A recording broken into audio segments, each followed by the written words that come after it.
अस्सलाम वालेकुम दोस्तों। ड्रामा सोप सीरियल पंहिंजा वरी जंहिं नए एपिसोड में छा थियण वारो आहे छा थींदो दोस्तों अव्हांखे ॿुधाईंदा रहूं त ड्रामे व्यूअर्स जे लाइ ॾुख जी ख़बर आहे त ड्रामा सोप सीरियल पंहिंजा वरी जेको आहे ख़तमु थियण वारो आहे। पंहिंजा वरी जा आख़िरी एपिसोड जल्दी ई अचण वारा आहिनि ऐं ड्रामो 100 एपिसोड ताईं बि मस्तु हलंदो ऐं ड्रामे जी जेको आहे पुॼाणी थी वेंदी ऐं ड्रामे जी पुॼाणी हिन तरह थींदी जो चाकर ख़ान खे जेको आहे हसीना बेगम जे मुतलिक़ ख़बर पइजी वई आहे। जॾहिं हुन रूंडे जे पुट खे अॻवा कयो, रूंडे जो पुटु ॻोठ छॾणु पियो चाहे ऐं जॾहिं त चाकर ख़ान जा माण्हू ॿाहिरि ॻोठ जे ॿाहिरां बीहारियल हुआ जेकी जेको आहे गुलशेर खे जेको आहे पकिड़े ऐं चाकर ख़ान जे साम्हूं पेश कयो। चाकर ख़ान जे अॻियां जेको आहे गुलशेर सभु हक़ीक़तूं बयानु कयूं त असुल में जेको आहे रावल खे असां ई मारियो आहे, रावल ख़ान खे असां जेको आहे ऐं तव्हांजे पीउ खे बि असां ई मारियो आहे। असां जेको आहे इहो सॼो कमु जेको आहे हसीना बेगम जे चवण ते कयो। हसीना बेगम जॾहिं राति जे वक़्तु जाबिर उन सां मिलणु ईंदो हुयो त असां जेको आहे उनखे जेको आहे रावल ॾिसी वरितो ऐं रावल खे इन जे करे ई असां रावल खे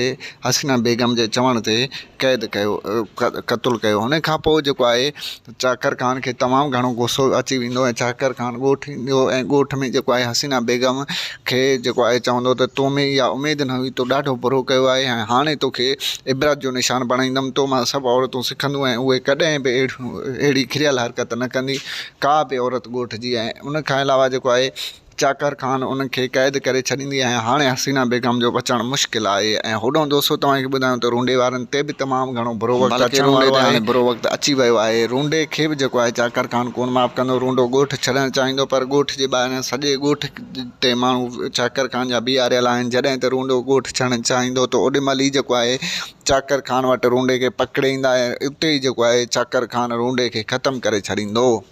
ऐं टे तरफ़ दोस्तों तव्हांखे ॿुधायूं त जाबिर ते बि बुरो वक़्तु अची वियो आहे। जाबिर बि तमामु घणियूं मस्तियूं कयूं ऐं जाबिर बि तमामु घणा ज़ुल्म कया आहिनि ऐं हाणे उन ज़ालिम जो अंजाम बुरो थींदो ऐं ज़ालिम जेको आहे जाबिर जो हाणे वक़्तु ख़तमु थी चुको आहे। जाबिर खे चाकर ख़ान जेको आहे कोन छॾींदो ऐं चाकर ख़ान जेको आहे जाबिर खे बि जेको आहे कैफ़र किरदार ताईं पहुचाईंदो। उन खां अलावा जेको आहे सावल ख़ान बि पंहिंजे भाउ जे कातिलनि खे ॻोल्हे वरितो आहे ऐं हाणे उहो सावल ख़ान बि पंहिंजे भाउ जे कातिल जो प्लान वठंदो ऐं उहो बि कॾहिं बि जेको आहे इन्हनि खे माफ़ कोन कंदो। दोस्तों असांजो रिपोर्ट कीअं लॻो पंहिंजो क़ीमती राय ज़रूरु ॾींदा। असांजे यूट्यूब चैनल खे सब्सक्राइब कंदा। वठंदासीं इजाज़त। अल्लाह हाफ़िज़।